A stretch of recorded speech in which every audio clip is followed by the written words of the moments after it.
Hello everyone, welcome back to my channel. তো অনেকদিন পর ভিডিও আসছে জানি। আজকে হচ্ছে পিকনিকে গেছিলাম আর সকালবেলা খেয়েছিলাম হচ্ছে কচুরি, যেটার ভিডিও তুলতে পারিনি আমি, কারণ স্টোরেজ পুরো ফুল হয়ে গেছে, সব ডিলিট করা হয়েছে। আর এই স্পেসটা এত সুন্দর না, আর স্পটটা হচ্ছে গোবিন্দপুর না ঘটকপুর এরকম কিছু হবে। খুবই গরম ছিল ওখানে, তো প্রথমে গেতে আমার একদম ভালো লাগছিল না, বাট এতটা মানে তারপরে খুব জায়গাটা ঘোরার পরে আমার খুবই ভালো লেগেছে।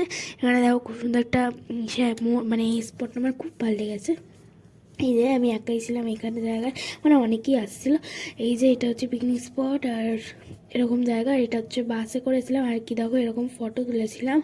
আর তারপরে খেয়েছিলাম ওখানে, এই টেডি বিয়ারটা কিনেছিলাম। আর দুপুরবেলা খেয়েছিলাম হচ্ছে ভাত, আলু ভাজা, ডাল, মাটন আর মালাইকারি। যে খাবে, আমি খাইনি। আর চিকেন মাছ ব্যবস্থা আছে, যে খাবে খাবে।